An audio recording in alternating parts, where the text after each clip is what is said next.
it's Dr. G. Menopause can make us feel like an emotionally charged stranger to ourselves. And if we have children, most likely they're not at home anymore. And this gives you the opportunity to focus on yourself during this time. Now, I want you to create a life you love in menopause, even if you're having symptoms like sleepless nights, hot flashes, mood swings, and weight gain. Women who join our signature one-year program called the Menopause Mastery Academy say, I just want to feel better in menopause. And after they've gone through it, I got me back in menopause because of this program. So I've created a 2-week live experience called Understanding Your Hormones and Managing Your Menopause to help you understand what we do in Menopause Mastery. I want to give you access to the information about menopause to let you know what's really happening with your hormones and treatment options that don't just stop at pills, potions, powders, and patches. And since you're listening to this, you can apply as a beta tester at no charge in exchange for feedback and a testimonial.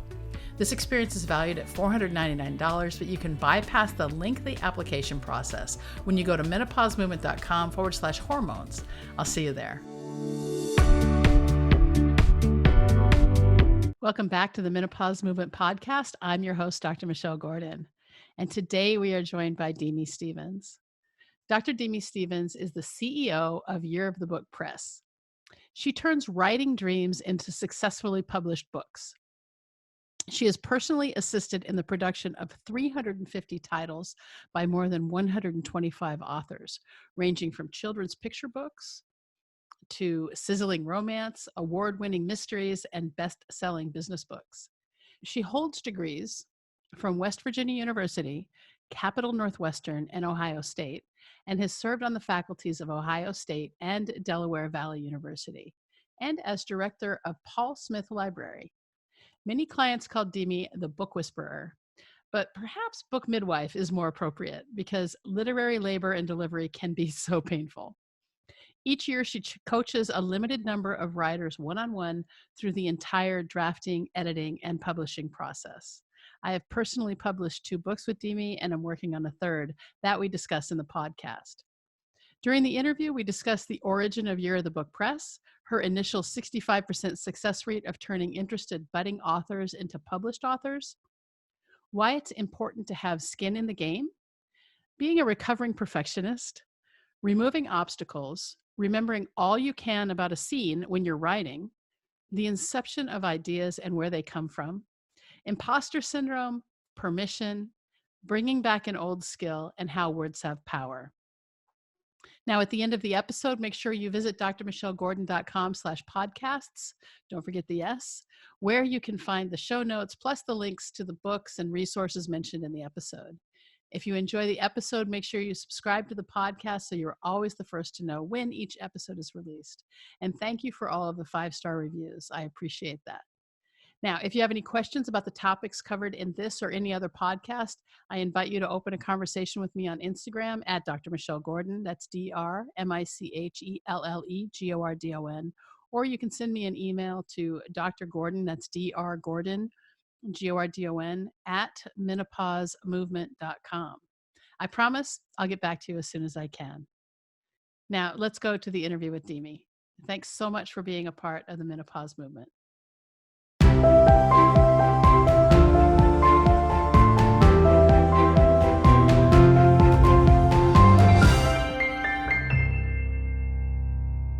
How do you like the new studio? I just need to put up my digs. I love it. Yeah. It's good to see you again. So Demi, let's start with, I don't know, this is the Menopause Movement podcast, right? So let's start with, like, if you have a menopause experience, let's start with that first. Well, actually, mine has been a little different than my friends, who will be sitting around a table talking about our books, and they'll start shedding layers. And I know it's not because my heat kicked on. For me, I'm finally dressing like other people have dressed. Instead of being in 3 layers of sweaters, I just wear 1 now. Okay. For the first time for me, I'm not freezing cold all the time, but it is occasional where my husband he'll come up and give me a hug, and he's like, "Ooh, you're sweaty." And I'm like, that would be a hot flash, honey. Yeah. All right. So Demi, why don't you just give us a little bit of your background, like what you do and how you help people, and maybe why what you do is relevant to women in menopause. Golly, thanks. Yeah, I was a librarian for about a decade, and one of my favorite things about the job was that I got to create programming for our community. And when a lot of people think about public libraries, the first thing that programming pops to mind is early childhood education. This is where you bring your toddler, your child, your grandchild for story time. And I thought that people over 4 feet tall might still want to learn something. So I had sat down and made a list of a really long list of things I still wanted to learn in this life. And lo and behold, they were all topics that someone was an expert in local to me. And so I just would reach out to them and say, hey, would you give us an hour on Thursday evening? Or would you come teach us to play Mahjong Tuesday mornings or Wednesday afternoons or whatnot? And so these great programs got underway and people loved it. And one night in August 2012, on my day off, in the evening in the city where there was no good parking, I got called into a mandatory meeting. So this had a lot going for it, right, leading up to this event here. And in that 45-minute meeting, a man who led the program changed my life. He looked out at the room and asked us all, have you ever thought about writing a book? And I said, man, that wasn't on my list, but it should be because I do want to write a book. Me, pick me. And so I went back to work the next day and researched what he had told us about a division of Amazon at that time that was fairly new. And I looked into it and discovered, wow, all that he said about being able to get a professionally printed and bound copy of your book and have it listed for sale for less than $5 was true. And that was a price point anyone in my service community could reach. And it sort of set me on fire. I was a little introvert before that, and I hardly spoke to anybody, let alone strangers. Sure. And and so I just started reaching out to people. I talked to Dave at the post office and said, "Hey, have you ever thought about writing a book?" And Dave did one of these, like, look around. We're in the post office. Do you think I have a story or two? Oh, yeah. Okay, sure. Talk to my card club, talk to people at the grocery store. It was nuts. It was very undemey like at that point. And I said, well, let me start a program here. And I put together a list of all the topics that I thought someone who might want to write a book would need to learn. And it turns out there were quite a few. So I had like 25, 26 items in the list. Gosh, how often are we going to meet? And every other week. Okay, well, that would be like a year. So let's call this Year of the Book. Plus, I love to eat Chinese food, and it felt like one of those spots waiting to happen on the placemat in the Chinese New Year. I'll have Year of the Book. And I thought maybe there would be one or two crack jobs out there willing to play along on this because it was such a huge commitment. And I was really overwhelmed when at the organizational meeting, there were 57 people and not the one or two that I predicted. And half of the room had a ream high of paper that they'd gone and pulled their manuscript out of that bottom drawer in the guest room, blew the dust off and had that there in front of me. And I would say out of the 57 people, there were probably 48 of them were women. And of those 48, almost all of them were menopause age. Really? There were 5 or 6 that were older than menopause age. But that was the point in life where women said, I have this goal. There's this dream I put on hold. And now that somebody's invited me to it, I can picture embracing it again. So how many of those books in that 57 group, the original group of 57 people, how many of Mhm. those actually published a book with you? Wow. Well, I dangled this carrot at the beginning of the year and I said, if you have the chutzpah to pull it together and get a finished tangible product that we can market, I would create the launch gala that would put that out there for the universe. And so enough of them bid in. I think the industry average completion rate for courses like this is something crazy, like 1 or 2%. It's about 3. 3. We had 37 people finish their book in that That's first year. great. And 25 of them were available on the same date to have a launch party. If you've ever thrown a party, I mean, There's so many things. We had to plan it on a Ravens bye day because we're very close to Baltimore, and the football season had to be taken into account. Sure, sure. Yeah, Yeah, but so that that was huge, and then that led me on to offering this as an ongoing service. So many of those authors said they didn't want to lose this at the end of that first year, yeah, and I'm so just trying to get a percentage here. So 37 of 57. So you had a 65% completion rate. That's really high. 65 is a good number. It's a good age. 64.9, but It's a I like that, always looking forward. yeah, yeah. Well, I mean, that's really good. So this was the first thing. And when you had, what did you just like meet in a When monthly group or a weekly group or? My intent was that we would meet every other week at the library in a small group in our conference room. And what we learned in that first meeting was that the conference room wasn't the right size. And so we had to move bookcases in the children's area. So it wasn't going to be any sort of small group at all. And what we wound up doing was dividing into 3 groups. So that time allotment that I gave it as part of my job was like Shamu just jumped out of the water, and it wound up taking on several evenings a week, and I had to do it outside of work hours at the end And of the day. did you charge this first group for your time? That first year was completely free, which is another thing that stands in the way of completion rate. Having skin in the game often helps us really commit to those goals that we Yeah. want to do. So I was You know, super impressed. one of my mentors likes to say, you say skin in the game. He likes to say that the transformation begins at the transaction. There's that. You know, Yeah. and that until you commit, like, we have the Menopause Movement membership. You've looked at that a little bit, Yeah. and we've got the Meno System, which is our transformational 8-week program. And until you commit to actually put some money down to like take over your life or say, I want what this thing can offer Mm. me, it's really hard to take any action because what the goal looks like is something super abstract. But once you actually start with a transaction, once you give somebody some money, then there's this, oh, I've spent money for this, so I have to follow through. So here's the guilt that hits me. I just got off the phone with another author friend who has written several books. She has no problem writing books, but she just hit this wall on one and she couldn't quite get past 20,000 words. And she knew she wanted it to be at least 50, if not 60 or 70,000 words. And she just wasn't doing it. So she said, I did something. I would never do this. I hired a coach. I hired a book coach, and I was able to talk her into a price I could afford. And then I showed up to the first coaching call, but I'd already written 45,000 new words before the coaching call. It's exactly right though, because she made a commitment and she found her Yes, muse through yes. making a commitment. I mean, that's, oftentimes just the transformation really does start as soon as we lay down the money.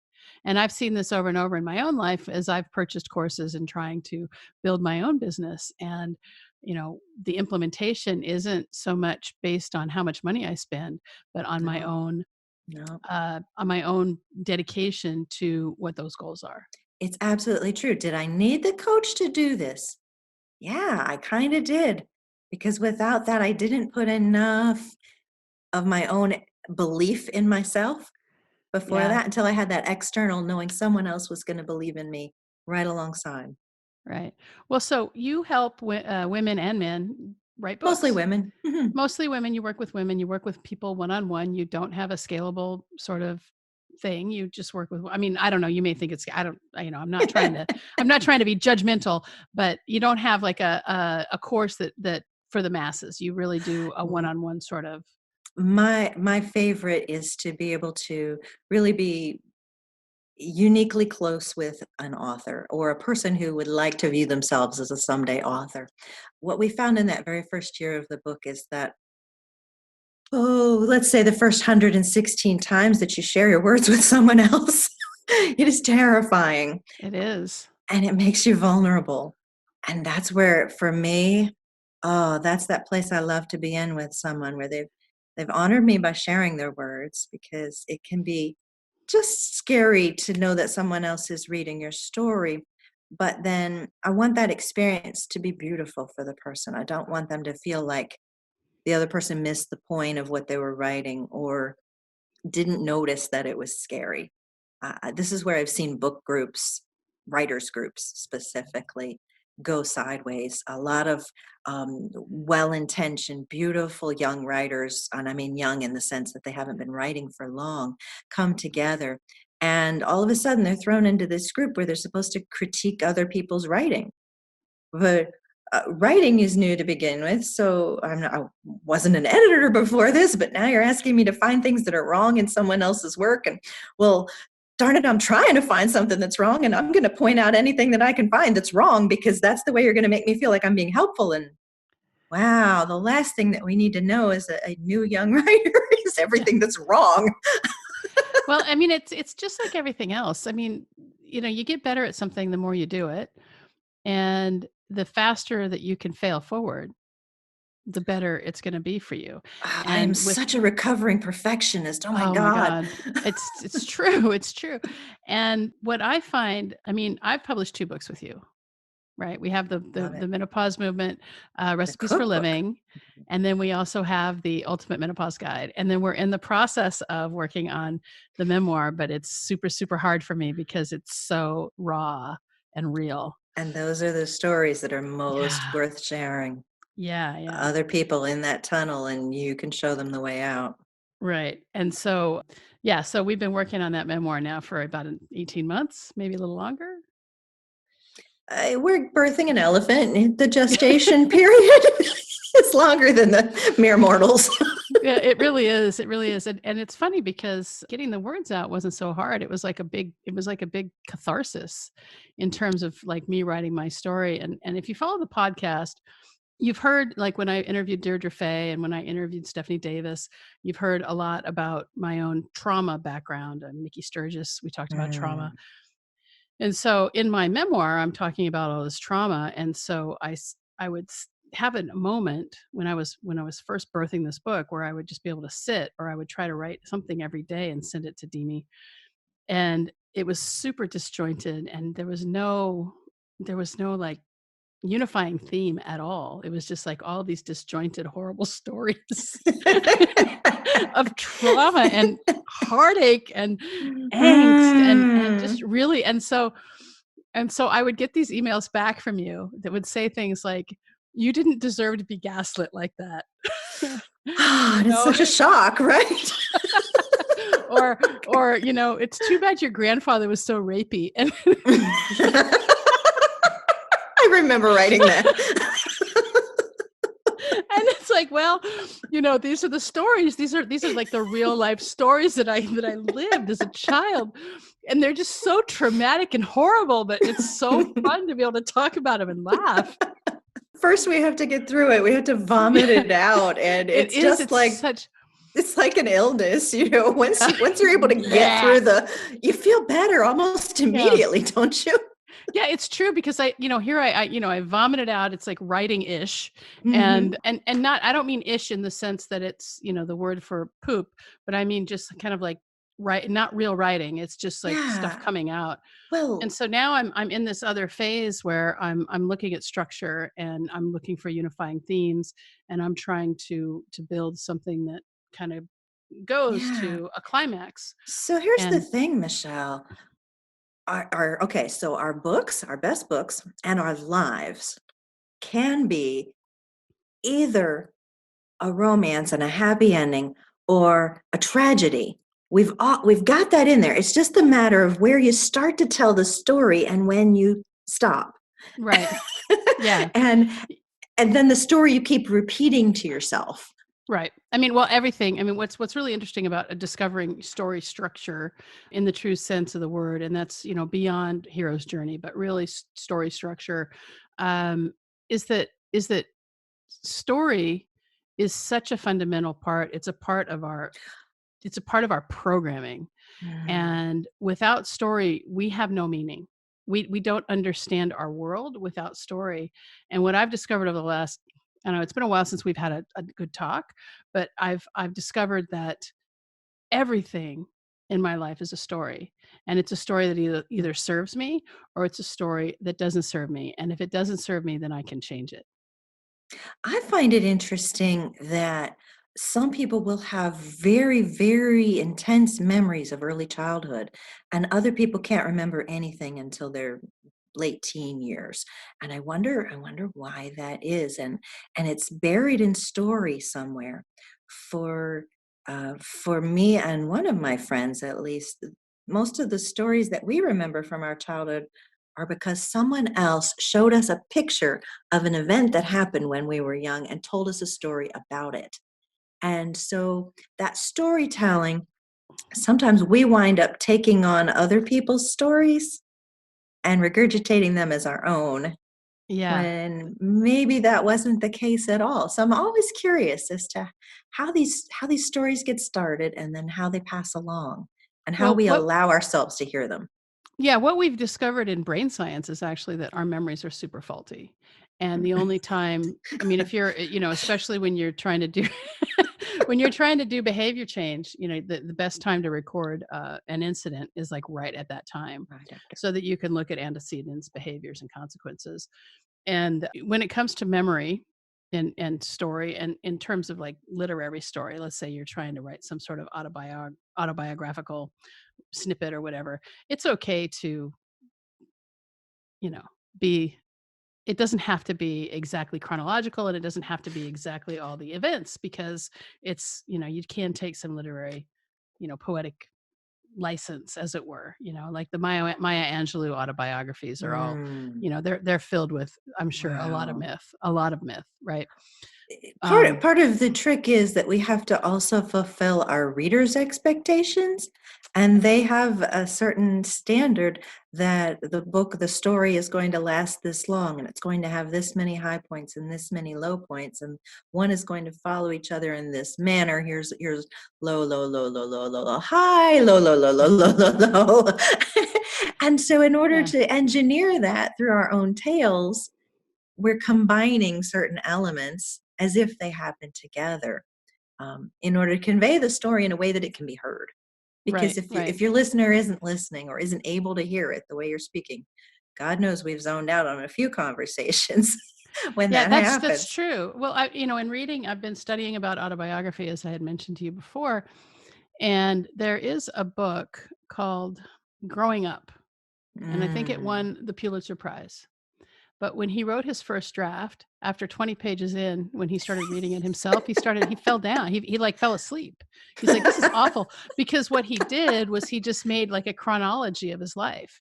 And so instead, what he wrote about was the struggle between his overpowering mother and him learning how to be himself. And Mm. that's actually the example that's in the book that I'm reading. But it's really interesting to see, because I'm looking for themes like that in my own story, so to make it interesting and not just be some sort of shock value about all the trauma that I've overcome. Sometimes we're able to see the themes in our own life, but I think for most of us, most of the time, we have to put it out there first in order to hear our own words coming back to us, uh, Sure. and the themes just light up at that point. Like, it wasn't obvious before that I attract gay men. Ah, okay, but when I look back at the prom date and when I look back and I look back at a lot of relationships, oh, okay, now I see the theme. So I you just like you fall in love with gay men. I do, I do. Oh, that's so funny. Oh, Oh, but that, best I mean, that's okay. Best friends, right? best friends Yeah, that's awesome. So, in terms of like, let's say that, one of the things that happens for these women, for all of us who go for through all of us. menopause, yeah, all of us, not just these women, but women who are going through menopause and find it very disruptive, because not everyone does. Let's be honest. If you're if you follow my podcast and Yep. you follow my Facebook lives, or any of my work, we talk about the disruptive part of menopause, because for me it was super disruptive, and I'm trying to help others. So the thing is that often, just recently I had, we in the podcast we had a photographer come on and Yep. talk to us about photography, because we need hobbies when faced with not having kids in the house anymore, or you know f- looking at meaning for ourselves. We need hobbies, and one of those hobbies could be writing a book. And And you're a fantastic photographer. So these all start to come together, and no wonder the cookbook came together. yeah, yeah. So the question I have for you is, if somebody feels that they're pregnant with a book, that they're ready Mhm. to tell a story, whether it be, you know, travel story or a, autobiographical story, or even just a fiction or a self-help book or something, how would you recommend that somebody gets started to just kind of Mm. get something going? I love taking away as many obstacles as possible.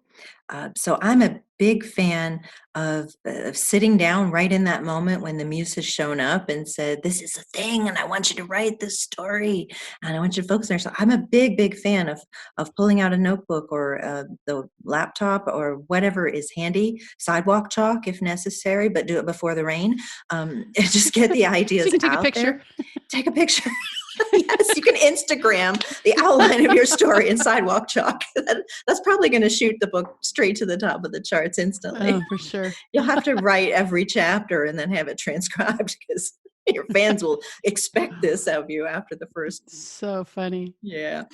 Just get those first ideas down, and it comes different for different people. For some folks, they need a bullet point list, and that's enough. And I say, okay, I want to make sure and include the scene grandma and baking cookies together. That was really important to me. Or I really need to get out this trauma moment where I was in a car accident and it was just awful. Or this abuse instance. I need to talk about this scene. Make a bullet point list of all the things that you think have to be in there, and then you can simply pick an item from the list each time you're ready to sit down, and as clearly as you can, take yourself back to that moment and ask yourself, okay, what room was I in? What place? Where was I in the country, in the state, in the city, in the town, in the mountains?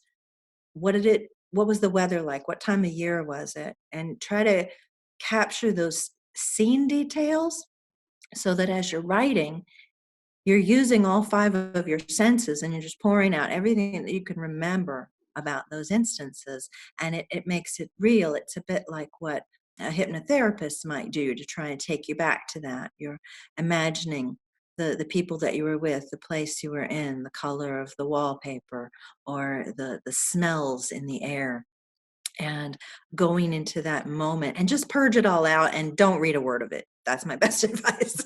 Do not go back and read a word of it. It's like you've lived through it, now you've written about it, and let it go. And then write the next item. Keep going until you feel like you've dumped all of those elements out. And then you can sit and see, oh, you know what? I attract gay men. That's what it was all this time. I see it here and here. And those themes do come out to us. It's our subconscious rising up and Yeah, saying, here's what was important. But I think we have to get through the clutter and what our brain would normally feed to us, because we have told, I have certain expectations of myself. This is all I'm capable of. I'm great. I could take care of other people. Da, da, da. And now we have to spend time with ourselves, I think, to get to know us better. right.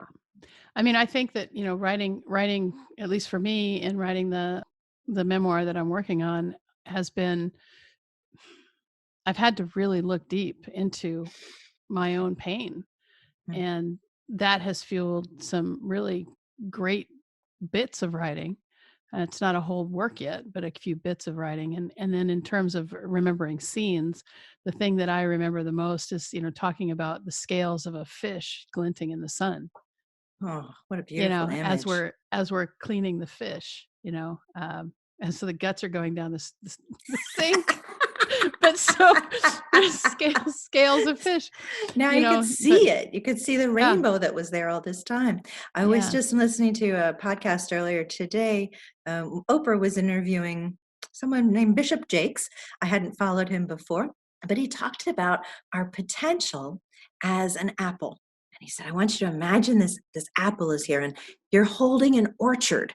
And this is you. You have the potential to be this orchard. But the thing is, that potential, it's not in the peeling. It's not in the meat of the apple. You can cut to get to your orchard, or you can rot to get to it. But it's those seeds that are what is going to really launch you there. And oh wow, that was a powerful moment to me. I'm like, okay, yes, there have been times that I've cut and it felt like the pain, Yeah, but I had to go through that to get to the good stuff. And I'd much rather do it that way than the rotting way. I'm, I'm not that's all true. about waiting to the Because deathbed moment. Nope. right, well, it's not just the deathbed moment, but when we have stories inside of us that we refuse to acknowledge, things that come back and plague us, but we try to push away. Those are the things that can really rot us from the inside. Yeah. Things, They're whatever chewing, traumas but or it's at things. such Yeah, a slow rate yeah, that pain yeah. lasts so long. That's true. Yeah. So in terms of seeing details, and do you have any? I'm just trying to any because if somebody's not really a writer and hasn't practiced as a writer and they're just Yeah. getting started, what kind of is there something to read? You think, like, is there an author that you really like how they describe? Well, read, read, read, and write, write, write are the Yeah, ongoing morals of the story here. For Since each person is so different in what they love to read, uh, I'm all about finding something that you already enjoy. For me as a writer, one of my inspirations was a book by Natalie Goldberg called Writing Down the Bones. And this is such beautiful text. It's a series of short essays, but it very much inspired me to let go and start writing. I felt like at the end of every short chapter, I was ready to write. It was almost like a brief meditation, yeah, and I could take her idea or her talking about a way that she got started writing a certain element in her life, and then that opened it up for me. It was almost like somebody was whispering in my ear for a little bit, and then I just had to start transcribing, and well, then I was that's into neat. my own story. It works differently for every person. Every person is a new writer. So find the books that you love. And if you can have that moment of the on off switch here where you're reading, but then you're also looking without being immersed in the story to start to see what sorts of elements that person is using. This can be very challenging. The first person that taught me how to do it was actually a psychotherapist, and Yeah. she used colored markers, and she would take her sheet of the book and she would color setting in green, to color internal thoughts in one color, she color dialogue in Mm, blue, and to make sure that there was a balance there. For me, I think all of that is second and third draft kind of thinking. What most people need in early beginning is just permission to take the time to sit down and tell the story. Someone once shared it to me that when I said, well, it felt too selfish for me to sit down and write my book because there's so many other people that needed help writing their books.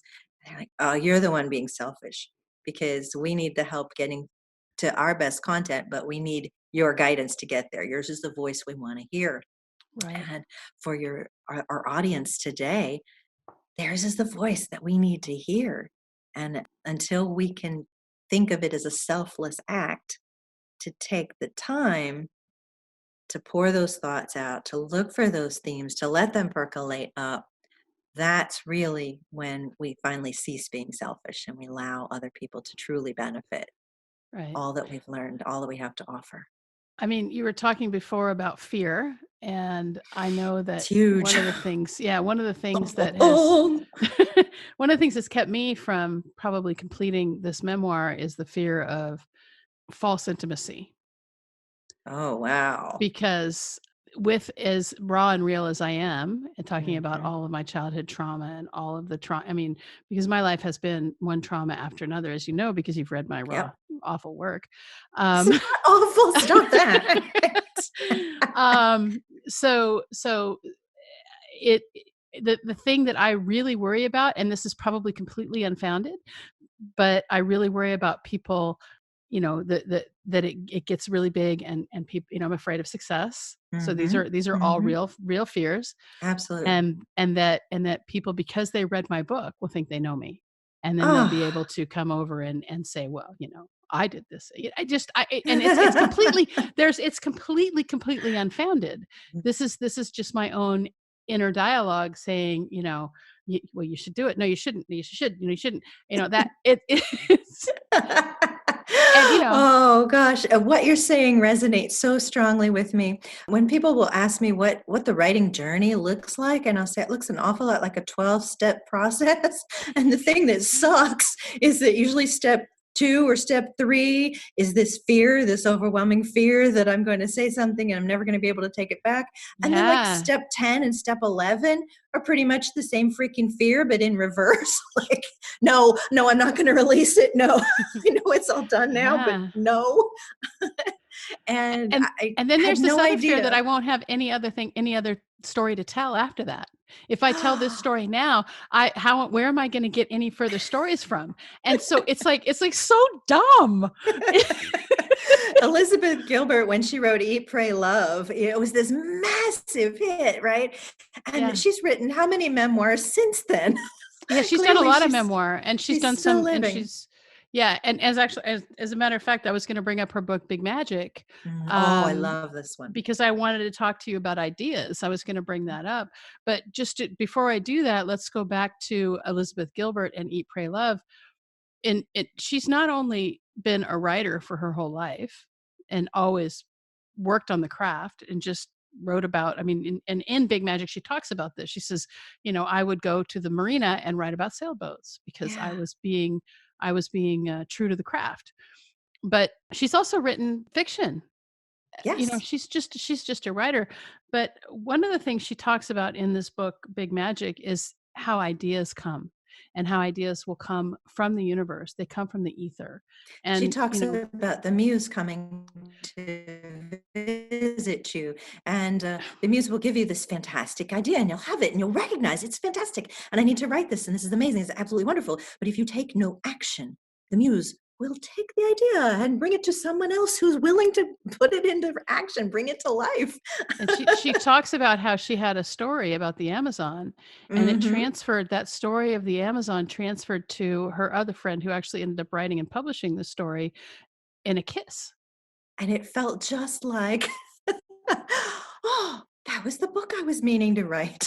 Yeah, yeah. I mean, she had started it, and then so the point I'm trying to make is that if you have an idea, if you are, obviously my audience is primarily women. So if you're a woman who wants to write a book and you have this idea, if you don't take any action, you are not only are you going to lose out, but all of your audience is going to lose out. Anybody who was supposed to Absolutely. hear that, because they And need to hear this information. I'm not going to let you off the hook by saying someone else is going to come along and write your perfect book, because I don't believe that's true. I think there's a unique spin that each woman will bring to that story that no one else has lived the same way.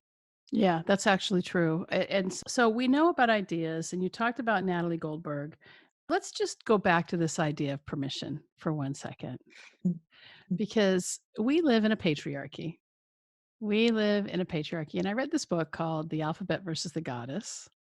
Okay. Um, and I talk about it quite a bit because it's really the history of religion. The history of a religion, but it's also the history of how, with written language, the goddesses were killed and gods became male, because we're using the other side of our brain because of written language. It's a beautiful book. It's a historical, it's basically religious history. And with the advent of Christianity and Islam, more and more misogyny happened.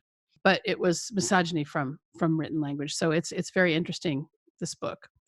And I talk about it quite a bit because it sheds some light on the fact that we live in a patriarchy. And because we live in a patriarchy, if you look back at even the ads from the 50s, right? I mean, Mhm. even in America. So I have a pretty big audience in the UK. So I don't know what the history is in the UK, but in America, women could not get a credit card until the late 70s. maybe not even the 1980s. And I remember when my mom in the 1970s, my parents were divorced, and my mom wanted to get a car, and my dad had to go with her. And she was Wow. divorced. And so I bring this up because as women in America, for sure, I don't know about the rest, but probably most, Western countries, we are told to ask for permission. We're the ones holding the key at this point. We're the ones who've locked ourselves up by now. It may be that it's a reflection of this patriarchy of which you speak, but it also may be that we bought into it at some point. Oh, And I wouldn't say we don't buy into it. I mean, it took me a long time to kind of unlearn the the truths that I was taught about a yeah. woman's place. In terms of taking time for my own goals, I was absolutely the one that was holding me back. It's occurred to me now several times over the last 7 years. First with writing, I would say to my husband, "Oh, I found this great resource. Okay, and I just need you to sign off on this." It says, "I, Demi Stevens, am going to commit to writing at least 30 minutes a day. I'm going to make my book my absolute priority this year, blah, blah, blah, blah. And I'm signing this, and I want you to sign and acknowledge that I'm going to take the time." Do you realize how ridiculous Yeah. this is, right? But so I'm going Yeah. to my husband and I'm like, okay. And I'll put a little sign on the door that says I'm working. He's like, so just write. Why, Yeah, why do why do you you need my permission? why do you need my permission to write? Yeah, right. Oh, okay. And then when I I mean I really mean, but wanted to bring you were using a good technique though called the self-contract. And the Mhm. self-contract is really important. The main thing though is it's a self-contract, not a I don't contract with have your to husband make and a everybody else enforce permission. it. Yeah, yeah. Yes. And a permission from him. But wow, it was so informative to have that reaction from him. Like, why do you why do you need me? Yeah. No, that's I great. wasn't stealing your time. I'll just play this video game a little while longer. But it's true because we tend to be the rate limiting step when it comes to our goals, right? We It's we we happened to get me in our over and way over. over and over and over. And how do you change that? I'm working through in the Menopause Movement membership, we're working through behavior change Mm. and the actual steps to behavior change. Building And habits, it's it something we is thought we should know a long, and long time ago. keeping records. But when because you have to plan for failure, there's going to be times when you say I'm going to exercise today, and then like yesterday for me, I just procrastinated until 9 p.m. I'm like, it's too late now. Mhm. And so I didn't do it, but I got up today and did it the first thing. Good for But you. yeah, but so the point I guess I'm trying to make is that we've got to make friends with the woman inside our heads, the bitch who tells us we suck. And we Mm. have to make friends with that roommate because the roommate is crazy. The roommate takes both sides. The roommates will tell you, yes, you can do it. No, you can't. What are you thinking? Who are you? Blah, blah, blah. I mean, it If you really love is, me, you would do this. it's crazy. And so we have to make sense of that. And we also have to start to realize that that's not who we are.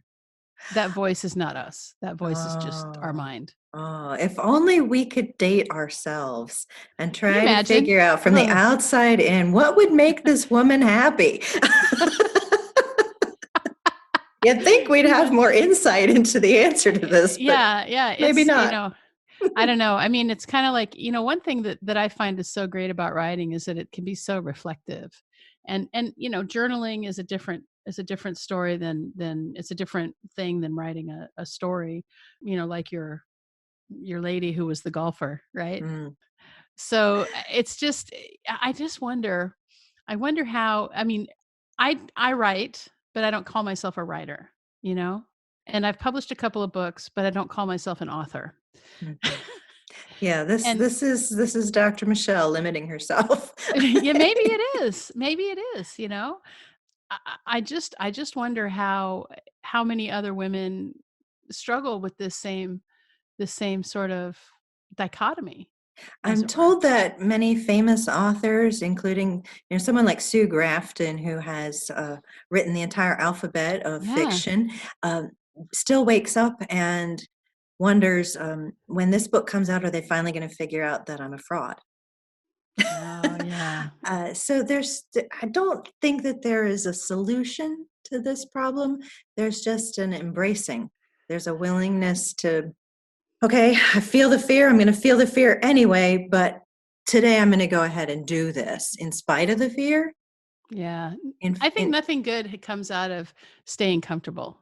We have to do things that hurt and are scary and push us outside of the box and put us out there. I mean, I at least for me, I have to do that because if I don't, then I'm feeling like I'm going to be stuck. I feel absolutely alive in those moments when I say I'm going to do something and then like the nausea hits. So It's when I've made myself publicly accounted and I'm like, I'm yeah. gonna do this, and then there's that oh moment. Oh, Yeah, oh. so here's a good example of that. We've got a live event in Manchester, UK, April 25th of Woo! 2020. So by the time this podcast airs, that you'll be able to go to the website to buy tickets for that event in Manchester, and it's the Menopause Movement Live, and I am terrified of that. I've never done a live event. I don't even know what possessed me to say, "Okay, I'm just gonna go for it and do this." And, so I'm gonna get together a bunch of women and talk about menopause and talk about community and we'll see. But I'm, just thinking about it, like my stomach is, I'm like, I wanna throw up. I wanna throw up. But it's the right thing to do. I just know because I'm so afraid of it that if I don't Mhm. push forward to that, I'm gonna feel like I'm stuck. And then, Yeah. we also have this whole, imposter syndrome. I mean, I remember when I first started my surgical practice and I was like, are they going to find out that I don't know what I'm doing? you know, Is my first patient gonna come in and be armed with all the seasons of Quincy MD and feel yeah, like they no, know more than me? it's true. I mean, it's worse now than it used to be, but yeah, I used to think that I was like not a good surgeon or that, and then as I started to realize that I wasn't, killing people and I know that's so extreme and so awful, but the worst surgeons, you hear these stories of bad surgeons who, take advantage of people or kill people or, and then the Oh. system will keep pushing them and making, making excuses for them. There's a story of a neurosurgeon who made it through residency but wasn't competent, and he still got out and was caught maiming people and stuff. And so when compared to that, I'm like, oh, I'm really up here, you I know. writing seems so good all of a sudden because I'm not supposed to be right on the first draft. Whereas, let's say brain Yeah. surgery, you really need to get that right. Yeah, you can't mess up in surgery. And at least, one thing that's true, and that's why we have residencies, because you have somebody who's experienced there who can fix anything that a resident most anything that a resident will break. And it's really rare to have a bad complication in a teaching hospital. I'll you know, I'll, Mm. I'll put that out there to go back to the surgery analogy. But when you're Yeah. when you're birthing something from nothing, there's going to be a lot of mistakes, and that's okay. I think you have to accept it and move forward. There, you will have a second and a third and a fourth live event. Yeah. And this is where you can keep the training wheels on if you want. I do I'm totally rooting for you on this one because the only thing that's going to make your second and third live events even better is what you learn from this first one. Yeah, And yeah. probably, I'm guessing because just based on what happened with my first year of the book, probably it's the people that you'll meet in that first event that are going to have a profound impact on how the birth of the second, third, and fourth live events Well, yeah, that's true shapes up. because I have to say that, the Menomates, Mhm. who, is what they call themselves, the women who've gone through the Minnow system and are in the membership, and they're the Menomates, and they've learned the Menomate way of eating and the Menomate way of exercising, the Menomate way of thinking. They they have profoundly impacted my life to this point. And Mm. it's still a small group, but we're looking to grow and get more people in, and we're super excited about what the future is going to hold because we want to impact more and more people, as many as we can, and so we're allowing for mistakes, I guess. there's going to be more and more events as time There goes. are It's still scary though. so many of us have reached the menopausal age still with the clutches of perfectionism grabbing all around us. And there is Yeah. something very freeing. We're not burning our bras, let's say, but we're finally allowing ourselves to walk to the mailbox in our pajamas and not think that Yeah. every neighbor is staring us down and making judgment. And honestly, if I want to wear my unicorn slippers, I'm going to wear my unicorn slippers and it's okay. That's awesome. Yeah. Yeah. So what would, if somebody wants to come and work with you, Yeah. and what do they need to have kind of done before they can work with you? I think the only big required step before working with me is the ability to pick up a phone or type an email or send a text message. And I don't need you to be past the fear, and I don't need you to be prepared to actually write anything. I just need you to, in a moment, it could even be, a medicated moment. Let me have some wine. Yeah. I had this big goal. I'm telling you, Michelle, I had this big goal. It was 3 years ago that I wanted to bring music back into my life. I was a trained classical flutist, and I had set that aside for a variety of reasons. And I wanted to do music again. And I saw this master class that was going to take place in Holland. And I was called. It was a vocation for me. I needed to be there. I needed to be at that live event. Oh, you may have some Yeah. Menomaids here. They're called to attend your live event. And I said, okay, what am I going to do to get there? And, I wasn't even going to sign up, wasn't going to sign up, wasn't going to sign up. And I went, and it was wonderful. It was everything. It was everything. But the second year, I wasn't going to sign up. I psyched myself out. And then Thanksgiving, we may have had a bottle of wine at dinner, and then I may have baked a pumpkin pie. And as the pie was baking, I signed up for the second year, and it was the best thing I ever did. So getting past the fear is not necessary. Writing 15,000 words to prove concept is not necessary. I think it's just having the willingness to reach out, and then we'll take care of the rest of the details later. But in terms of what's going to get you through, for some of my writers, they've already got those journals that they can mine and archive. For other people, they really do have a manuscript lurking in a drawer somewhere. And for others, still the story's still taking shape. Yeah. They're living that story, and just need a little bit of help to get through it. I worked with, I had the pleasure of working this past summer with the mother of a boy that I went to school with all through grade school and high school. And she had written her family's history, only it was the family of her ancestors. Her children didn't even come into play in the time lapse of this book. And it was like meeting old new family. Yeah. And she just wanted to know, is this something anyone else is going to be interested in? And to have that belief that, yeah, my family had a lot in common with your family.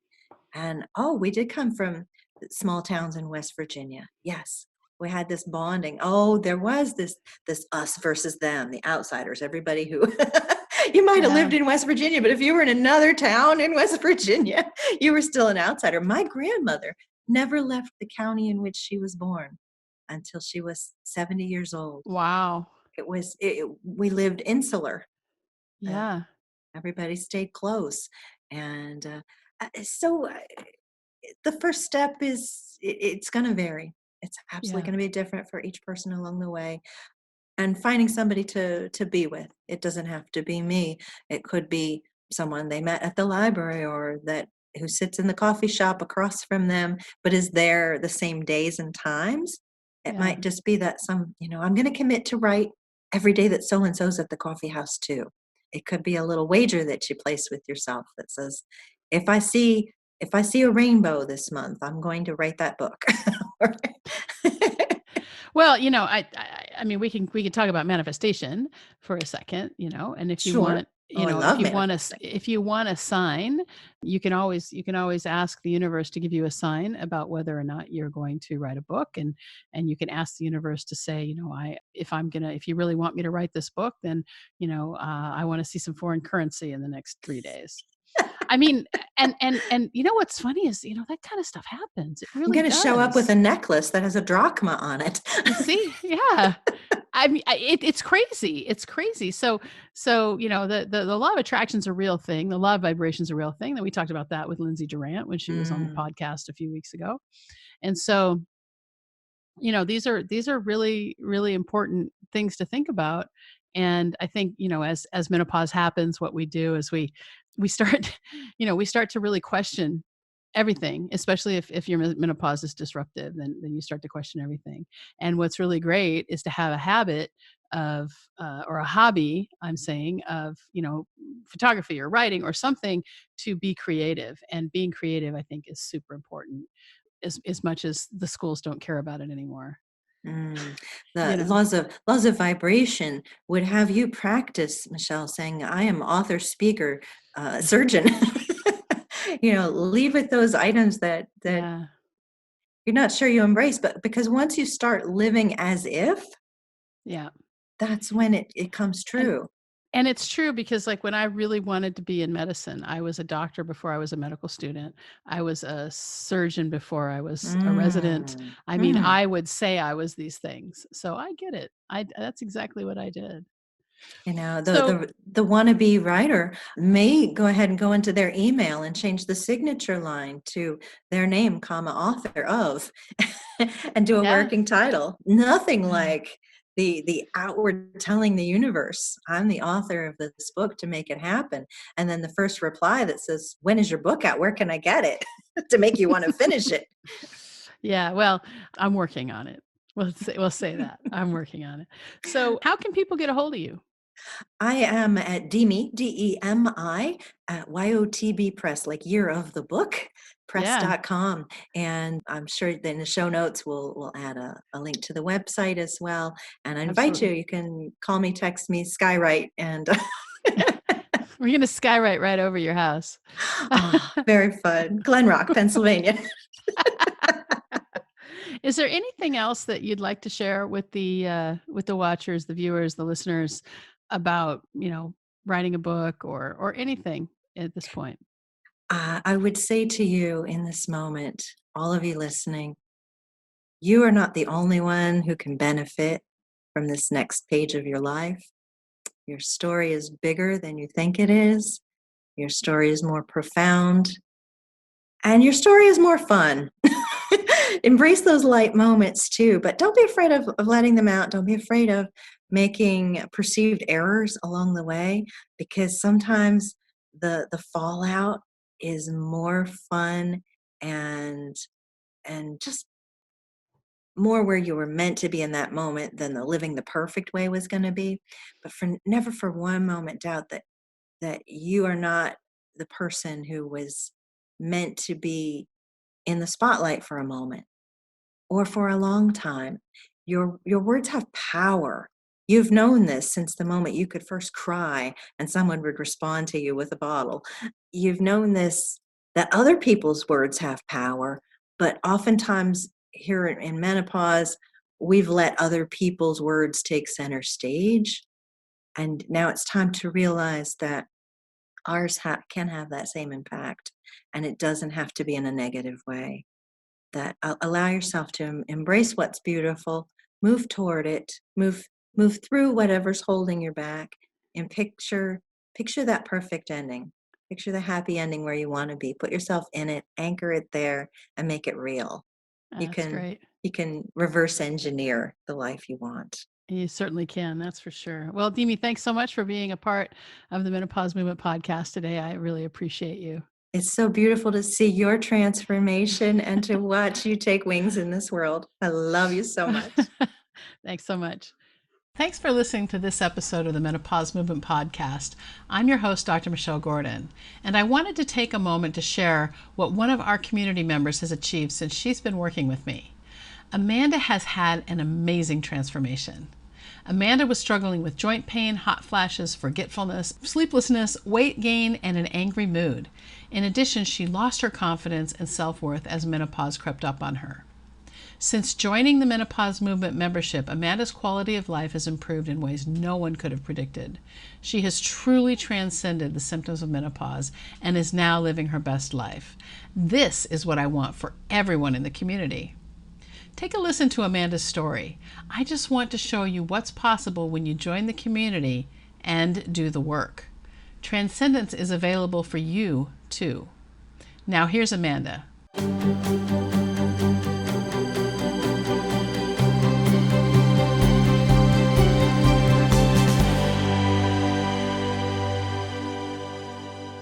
Hi, my name is Amanda. I am 54 years old and I live in the UK. At this moment in time, I'm in a fairly good place in my life. Recently, I've lost 18 pounds and I feel healthier and more content than I have done in a long time. However, it hasn't always been this way. Back in October 2011, I had an accident which resulted in a serious injury and surgery and subsequently changed my life forever. And over the next few years during my recovery, menopause crept up on me, but I didn't realise what was happening straight away. I started suffering from more joint pain. I went from always being cold to feeling like I was going to internally combust several times a day. I was getting really forgetful, my sleep pattern was terrible, I piled the weight on and looked pregnant, and I felt angry all the time. When things were at their worst, I felt incredibly alone and very down. I lost my confidence and self-worth, and I felt completely misunderstood and confused about what was happening to me. I received very little support or information from my GP, and there was limited information on the internet, but what I really wanted and needed was someone to talk to. The turning point for me was at the beginning of July 2019, when completely by accident, I came across Dr. Michelle Gordon's Facebook page on the Menopause Movement. At that time, she was doing daily live streams and I started listening to them. I related to a lot of what she was saying and I was really interested in the variety of topics about menopause that she was talking about, the alternative ways to manage menopause symptoms in a more natural way, and how your mindset is the key factor to transforming your life more positively. I was also really interested to listen to the other ladies in the group and what they had to say. Ladies who had been or were still suffering from similar symptoms to me. How a lot of them had been able to manage their symptoms much better and how they have turned their lives around and embraced menopause instead of treating it like a demon. Although nervous about taking a risk to join a group I didn't know, I knew that I couldn't and didn't want to carry on living my life the way I was and feeling the way I was feeling. So I made a decision that I too wanted to learn more about menopause, how to manage my symptoms better, and most importantly, learn more about my mindset and the fact that I needed help with changing my outlook on life in order for me to get it back. Life is nowhere near perfect, and some days I still have my struggles, but on the whole, I can honestly say that I am in a much better place than I have been for a long time, and for my down days, I understand better how to manage them so they don't get out of hand. I am now on a journey with a fantastic community of like-minded women, all of whom continue to support each other no matter where we all live, and I no longer feel confused, misunderstood, worthless or alone. For me, this group has been both a lifesaver and a life changer, and most importantly, the one-to-one private coaching sessions that are available with Dr. Gordon as part of the membership have been invaluable to me. They provide me with an opportunity to discuss more difficult and private issues that I am struggling with, and an opportunity to find solutions to address them.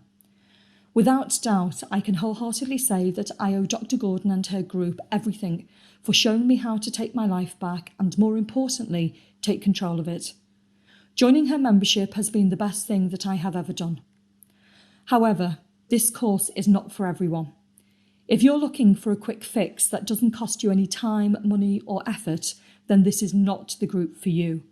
But if you're in a similar situation to how I was not that long ago, feeling desperate and at the end of your tether, but are willing to invest in your own future happiness and peace of mind, but are unsure as to what to do, ask questions and talk to Dr. Gordon. And if you choose to take that leap of faith, you won't regret it, because who wouldn't want to take their life back if they had the chance? Did you know that menopause is not a medical condition? Most doctors don't know this either. I like to say that menopause is the privilege of a long life. And to really take hold of our lives in menopause, we have to unlearn what society and the medical establishment has told us about menopause. Thanks so much for being a part of the menopause movement.